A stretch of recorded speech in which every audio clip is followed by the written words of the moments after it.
In this video, I'll show you how to optimize your Google business profile to boost your visibility and attract more customers.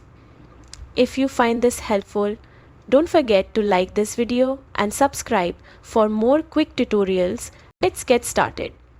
Head over to businessgoogle.com. This is where you'll manage everything about your business's online presence. Once there, click sign in at the top right and log in using the Gmail account linked to your business. If you're already logged in, you'll go straight to your business dashboard.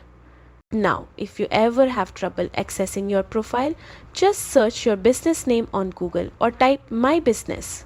That'll take you right to your listing where you can access the dashboard directly. Once inside, you'll see several prompts and options designed to help you optimize your profile.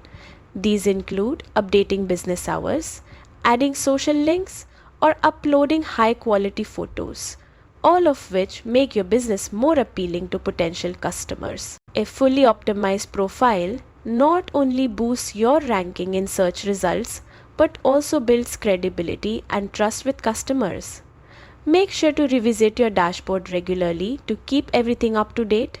It shows your business is active and reliable. And that's it. You've now learned how to fully optimize your Google business profile for better reach and visibility. If this video helped, hit that like button, drop a comment below and subscribe for more helpful guides. Thanks for watching and see you in the next one.